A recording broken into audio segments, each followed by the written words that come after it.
The ongoing conflict between Iran, the United States, Israel, and the Gulf states reached a critical turning point in early April 2026. The war began on February 28th, when the United States and Israel launched a massive joint military operation codenamed Operation Epic Fury, involving hundreds of strikes on Iranian military sites, missile facilities, air defenses, nuclear infrastructure, and leadership targets. In the opening salvo, Supreme Leader Ali Khamenei was assassinated along with several top officials, severely degrading Iran's command structure and capabilities. Iran responded swiftly and forcefully, launching hundreds of ballistic missiles and thousands of drones, not only at Israel and U.S. bases, but also directly striking targets across the Gulf Cooperation Council countries, including the UAE, Saudi Arabia, Kuwait, Bahrain, and Qatar. Airports, energy infrastructure, and U.S. military installations such as Al Udeid in Qatar came under attack.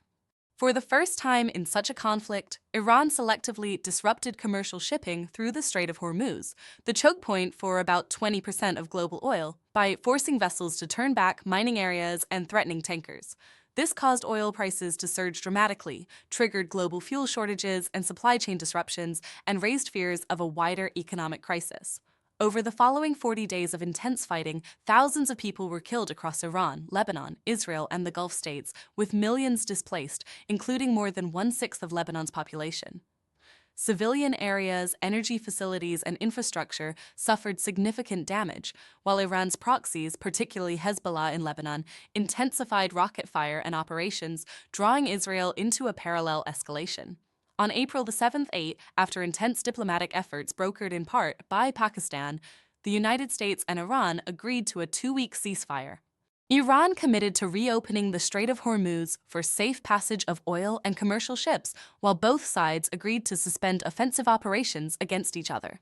Israel signaled support for the pause regarding Iran, though disagreements quickly emerged over whether the truce extended to Lebanon and Hezbollah.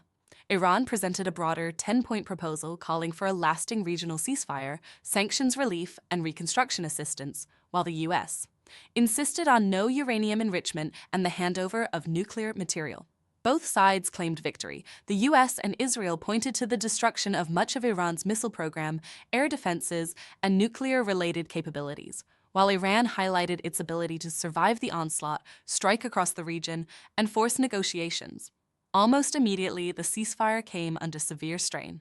Hours after the announcement, Israel launched one of its heaviest waves of airstrikes on Lebanon, over 100 strikes in a short period, targeting what it described as Hezbollah positions in Beirut, southern Lebanon, and the Bekaa Valley. Lebanese officials reported more than 250 deaths in the deadliest single day of recent fighting there, with widespread damage to residential and commercial areas. Israel maintained that Lebanon and Hezbollah were not covered by the U.S.-Iran deal and that operations against the group would continue. In response, Hezbollah resumed rocket fire into Israel, and Iran, along with Pakistan, condemned the strikes as a violation that could collapse the broader truce. Iran temporarily reimposed restrictions on Hormuz traffic, prompting U.S. warnings and complaints about stalled shipping. As of April 10, 2026, the 2-week ceasefire remains in effect but extremely fragile. High-level talks between the U.S. and Iran are scheduled to begin soon in Pakistan. Yet deep disagreements persist over the inclusion of Lebanon, the future of Iran's nuclear program, its missile capabilities, regional proxies, sanctions, and Gulf security. Gulf states are divided. Some demand accountability and reparations for damages from Iranian strikes, while others express concerns about long-term U.S. reliability after their territory and bases became targets. Global energy markets continue to fluctuate amid uncertainty, and any misstep, whether in Lebanon, Hormuz, or during negotiations, risks reigniting full-scale conflict. This temporary pause offers a narrow window for diplomacy, but the underlying issues that sparked the war remain unresolved. The situation is developing rapidly, with profound implications for regional stability, global energy security, and international relations.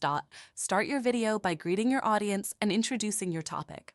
Create a clear title and give more context with a subheadline.